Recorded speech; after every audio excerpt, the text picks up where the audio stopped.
What did WuWa do differently to make its latest story work so well? While many people lower their expectations the moment they load up a gacha game, I've always argued that there's nothing stopping them from creating something memorable. The lore behind the scenes is often interesting enough that it could become a good foundation, and sometimes the stories themselves have some great ideas. And the characters? The entire point of these games is to make you want to spend money on them, so surely it's in their interest to make them feel compelling. If anything, gacha should have the most incentive to tell stories which really capture your heart and soul. A few months ago, I made a video talking about the storytelling in a different game, focusing on some general areas where I found it disappointing. Up until now, WuWa has had a lot of the same problems, after all, many games do, but the latest chapter got almost all of them right.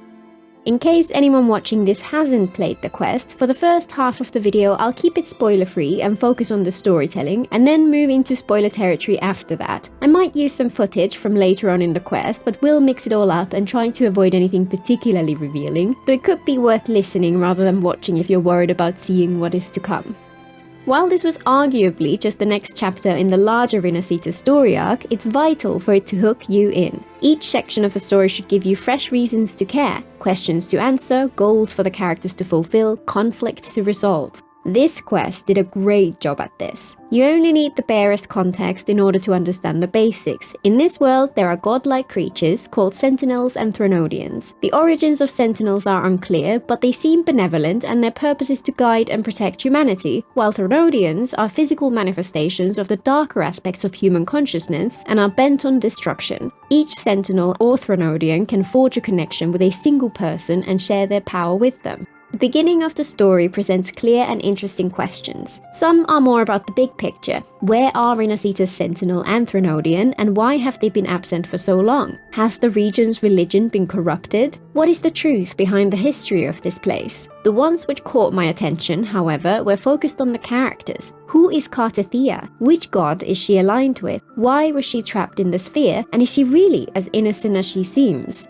Cantarella, on the other hand, has a murky reputation and a sly demeanor. What's the truth behind her story? Can she be trusted, or should we be wary of her motivations? And who really was the Blessed Maiden? We quickly get some answers, especially about Cantarella, but each one only led to further questions, which were even more interesting, which is exactly how a story should start. And the characters' goals were crystal clear as well. The Rovers is to find the Imperator, the region's sentinel. Their companion Abby's frequency is weakening, and the Imperator should have the knowledge they need to fix it. This goal was a little sidelined in the previous quests, but it was front and center here. Both Cartethyia and Cantarella join them on this quest since they want to find the Sentinel too. Cartethyia wants to recover her lost memories so she can understand her place in the world, while Cantarella wants to save her people from chaos. When their motivations are clear, the characters become believable and it is so much easier to care. We know the reasons behind every action as they drive the story forwards, and when their motivations end up at odds with one another, we get a much richer and more nuanced conflict. After the previous chapter, I began this one only mildly interested, but it quickly hooked me in.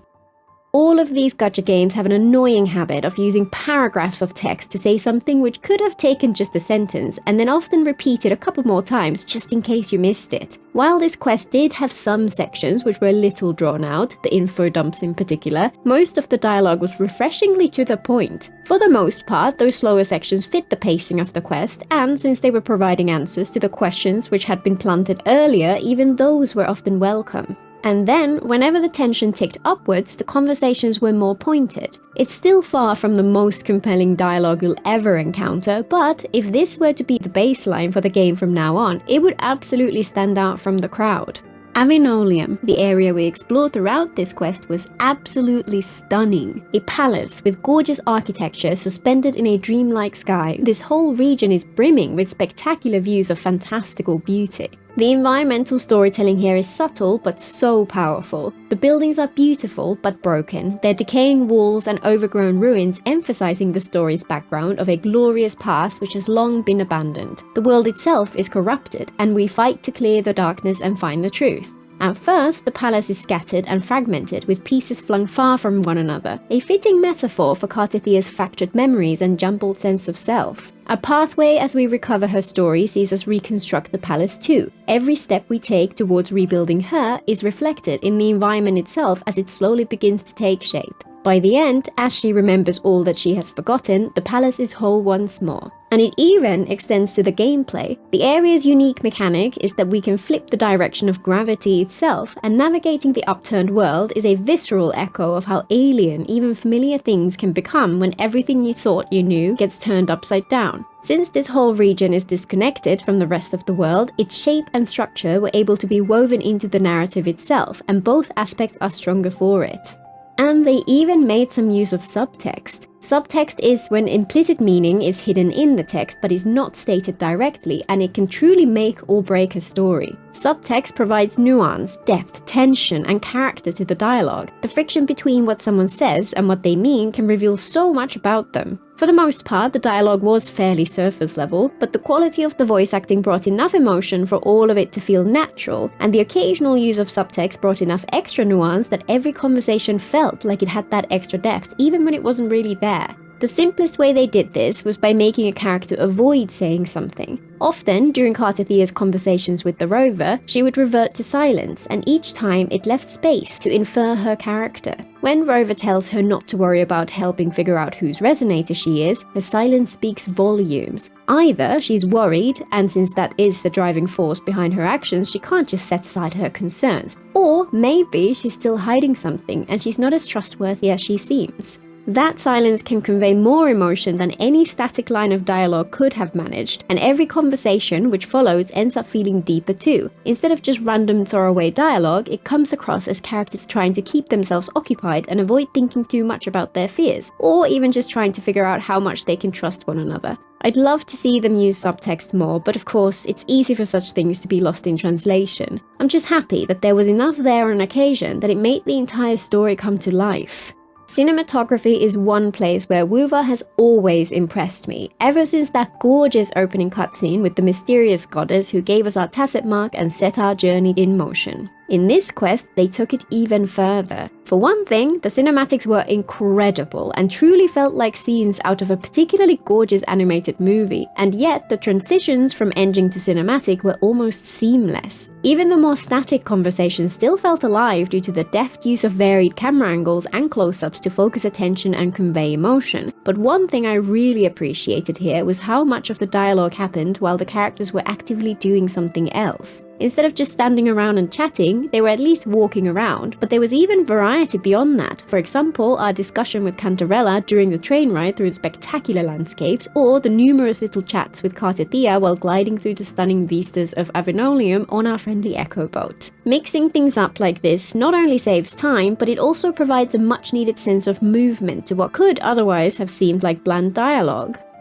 I won't go too far into this yet, since it would quickly get into spoiler territory, but I was also very impressed with the depth of characterization for the characters in this quest. Up until this point, I personally have never really felt much connection to any of the WuWa characters in the past. There are some I was a little more fond of than others, but for the most part I was unaffected. As someone who craves good stories, this was one of the main reasons I felt a little distanced from the game. Cartethyia is that rarest of all gacha characters, one who grows and changes over the course of the story. Cantarella, meanwhile, is a perfect example of one of the most effective ways to make an unchanging character feel dynamic, by shifting our perspective on them instead. By the end of the story, I absolutely loved them both, and for the first time, I have been well and truly hooked. Cartethyia in particular is an instant favourite. This aspect of the story is likely helped a ton by how focused it is. By having so few characters involved, the ones who are present have a lot more space to shine, and I think it worked wonders here.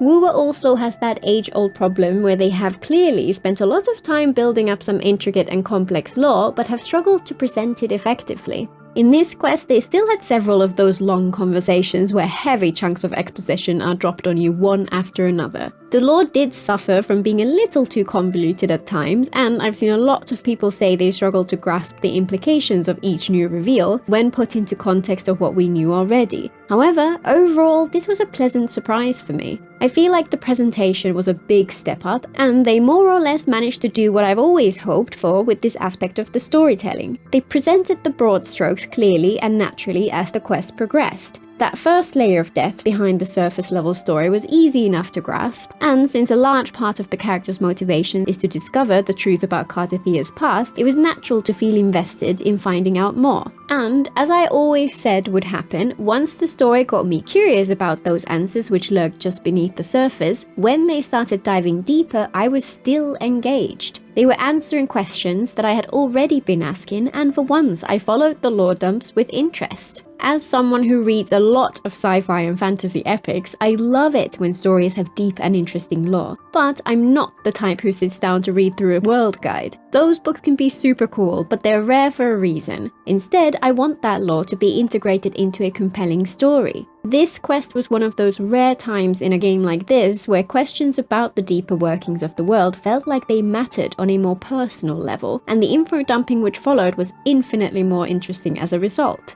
Since this was such a heartfelt and nuanced story, it's natural that it has a ton of intriguing themes woven through it. Sacrifice and redemption, freedom and the drive to choose versus destiny and the path set forth before you, the shallowness of good and evil, and the shades of grey which really paint the world. The idea that while you are not defined by your trauma, it is still an indelible part of you. It's impossible to know which themes were deliberately cultivated by the writers and which grew on their own and only really flourished through the player's interpretation of the story, but either way, this quest had great thematic depth which made it stand out even more.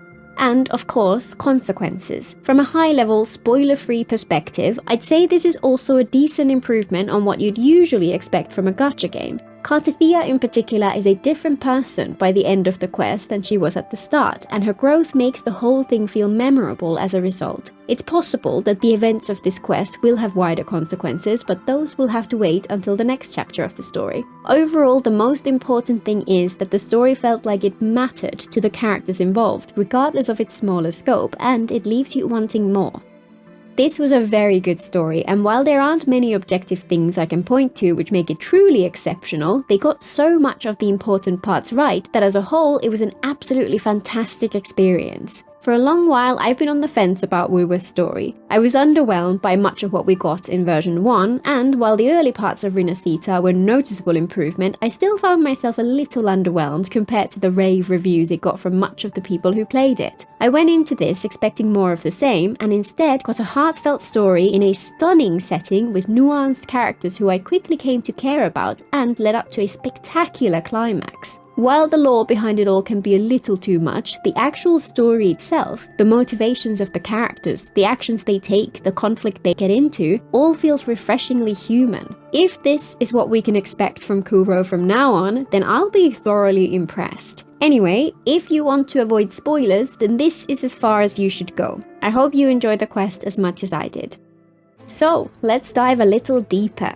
Cantarella is the head of the Thessalias, a mafia-like family with a reputation for being power-hungry and for being fond of poisons. We heard of them in the earlier quest, but knew very little. Early on in the quest, the Thessalia's butler appears to invite the rover to their estates to meet Cantarella. Ciaccona warns the rover about the family's dark reputation and their rumoured vicious traditions involving poisons, and says that the current head is supposed to be even more dangerous than most. Yet, right from the moment we meet her, Cantarella defies expectations. We go in expecting her to be some kind of femme fatale or manipulative noble, and her demeanour fits the bill. However, we quickly learn that while she clearly cultivates that impression, beneath the surface she's deeply empathic and haunted by duty.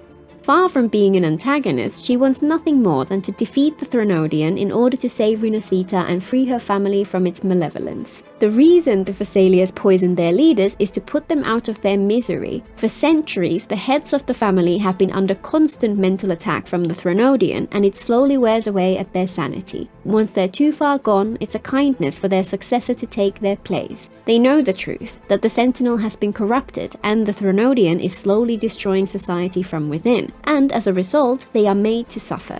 even though she opens up to the rover very quickly. For once, it felt natural. At first, she's hoping to persuade the rover to enlist the help of a sentinel of Huanglong, so it makes sense for her to put her cards on the table straight away. And she only truly trusts the rover after seeing the Imperator's sword react to their presence, which proves to her that they're far more important than they seem. This subversion of our expectations was a great way to introduce such an interesting character. Since she's a playable character in a gacha game, it seemed inevitable that she would end up on our side. After all, gachas have a rather tiring aversion to keeping the antagonists antagonistic, but for me, the fact that she had consistent, realistic motives behind everything she did made this work really well. And then, as we get further into the story and learn that she was, in fact, the Sentinel's chosen resonator all along, but that she selflessly gave up her power after seeing just a glimpse of the reality of the situation, I came to like her even more. Despite knowing that she lives in a corrupted world with a broken god, she has the strength to hope for a better future and the courage to follow through even at great personal cost. Cartethyia is a mythical figure in Rinascitas folklore known as the Blessed Maiden Fleur de Lis. The stories say she was the Sentinel's resonator, destined to vanquish the dark tide which threatened to destroy the world. But the head of their religion claims that the stories are lies and that she was actually a minion of the Threnodian. At the beginning of this quest, she tells the rover that she does not know which is the truth, since she has only vague and confusing memories of her life before she was locked away from the world. Her goal is simple: to understand her past. At first she's innocent, reserved and uncertain. Her trust for the rover again feels natural. It starts off hesitant, but over the course of many conversations, as the pair sets out to explore the palace and regain her memories, the seeds of friendship begin to grow. This has been a point where WuWa stories have missed the mark for me so far. Everyone always becomes close to the rover, but it always felt rushed and out of character, and every single one felt a little less realistic to me because the hands of the author steering the story were much too obvious. Cartethyia's feelings towards the rover follow the same pattern, but every step along the way felt like it fit. Awkward shyness early on, conversation which felt more surface level at first but deepens as she gets more comfortable, trust which grows as they journey together. An interesting facet to her story is that just like any gacha character, her essence remains unchanged. From start to finish, she's always good to her core, but despite that, she shows great growth throughout the story. While she's uncertain at first and clearly fears that the truth about her past will be painful to discover, as she puts together the fragments of her history, she learns to accept that trauma as a part of her. Her pain forges her into a stronger person, and while it will always be a part of her, it does not define her. She learns that she was, indeed, created by the Threnodian and was always intended to be a tool in its quest to destroy, but her past self discovered this fact and chose to fight against her destiny. Even back then, she stood against the darkness. I half wonder whether it could have been even better if she had discovered that she'd been willingly on the Threnodian side in the past, since that would have added even further weight to her new sense of resolve. But the way it plays out right now already works so well. The end of her story was amazing. Before they reached the final battle, she asked the rover to recombine the fractured remnants of her long-lost self and set her free from the world, since that would trap the Threnodian in a lifeless shell, unable to return to wreak destruction. But instead, the rover refuses her sacrifice and intends to settle this their own way. This was a fantastic way to provide the main character with agency, put them on a shared quest with a relatable character, and then have that character make a decision which feels like something they would do but which is not what we would choose for them. It becomes a moment of conflict between allies, and the rover's refusal expresses exactly what the player would want to do in this situation. The cutscene where Cartethyia joins the rover's fight against Fleur de Lis was incredible. She explodes with the power of her second awakening, and the animation and voice acting are just something else. But when even that is not enough, she makes her final sacrifice, giving all of her power to the rover in the hopes that they can defeat the darkness. After an epic fight, the rover wins and stabs Fleur de Lis through the heart, releasing her from her torment. This whole sequence was exciting, emotional and utterly beautiful. The Sentinel then finally steps in and uses the last of its strength to grant Cartethyia life. While this is a very well-known trope, it feels like it was done well here. There's still a lasting consequence, as Cartethyia is granted the choice between either wiping all her memories and losing all of her sense of self, or living with the trauma she endured both as Cartethyia and Fleur de Lis. She chooses to reaffirm the lesson she learned throughout the story, that trauma becomes a part of you, and if you can grow beyond it, it becomes a source of strength. Her resurrection does cheapen her sacrifice a little, and I do kind of wish that this conclusion had been left until the next part of the story, so we could really feel that she might be permanently gone, but it still felt better done than in countless similar stories.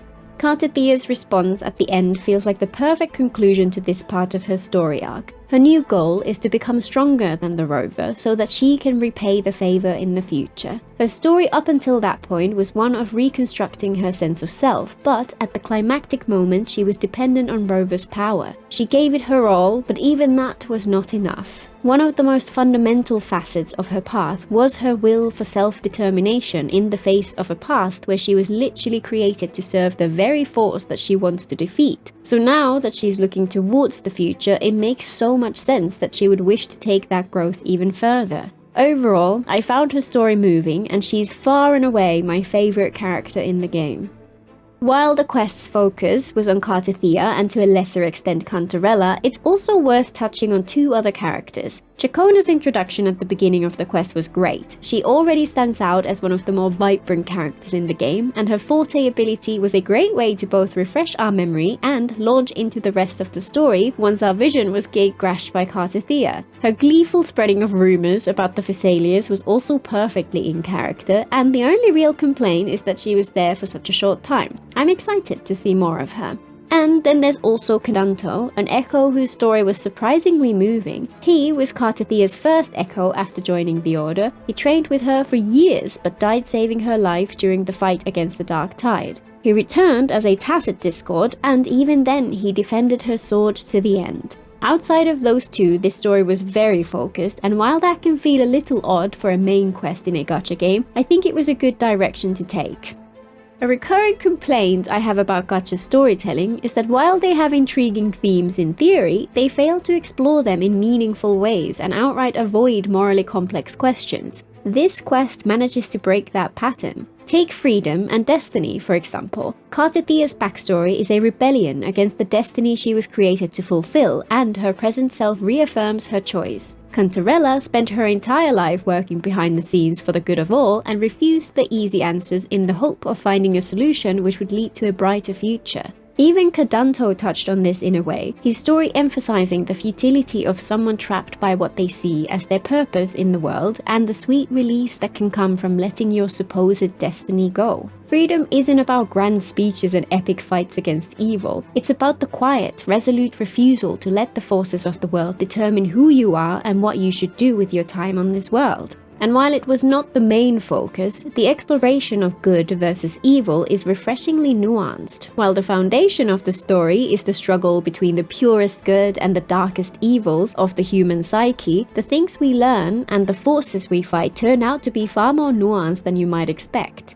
The gods aside, this story makes the world feel like a place without absolute villains or pure heroes. I only hope that they become confident enough to have some characters remain morally grey even after we get to pull for them. The story's most effective theme was growth from trauma. The writing refuses to frame trauma as a tragic or permanent fate, or as something which defines a character forever. Instead, it becomes the foundation for growth. Cartethyia's story embodies this theme. She was created as a tool for evil, shattered into pieces and isolated for years, but when she finally puts together the truth, she does not break. She feels the sorrow of her past, but does not let it own her. Instead, she finds a way to turn it into a source of newfound strength. Trauma isn't something to be defeated or somehow washed away. It's something you have to learn to live with. But while it will reshape you, it can turn you into a better version of yourself. All these themes are tightly woven into the characters' arcs, and while I would have loved for them to have even more nuanced exploration, they made the story feel far more engaging than it would have been without that depth.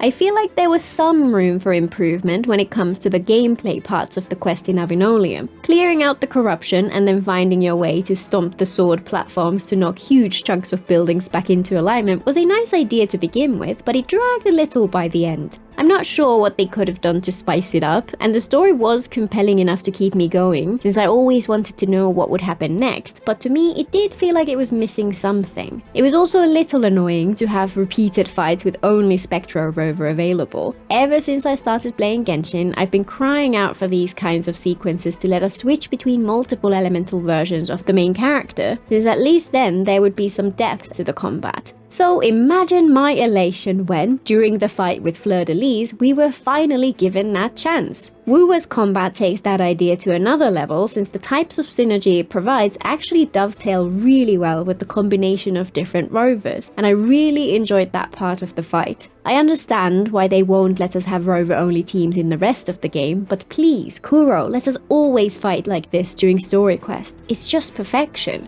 Another slight issue was the pacing. The lore-heavy aspects got a little convoluted at times, and while I know many are obsessed with its intricacies, I couldn't help but feel that some of its presentation was disappointing. What made this quest shine was the very human story of the characters involved, which was refreshingly heartfelt. The history of Cartethyia and Fleur-de-Lis comes to us in smaller slices, which we discover throughout the story, leading to a very satisfying conclusion once we see the big picture come together. Meanwhile, the other parts of the lore not only left me feeling unmoved, but they stopped the story's pacing in its tracks at the most vital moment. We had that incredible sequence at the climax which built the tension up to even greater heights and finished off with a beautiful cutscene showing the death of Fleur-de-Lis, and then the rover soaring through the sky to catch Cartethyia's body before laying her to rest. That momentum was brought to a screeching halt when the Imperator appeared out of nowhere to drop a ton of lore. This lore is important, but I wish that those details had been seeded throughout the story, just like Cartethyia's memories were.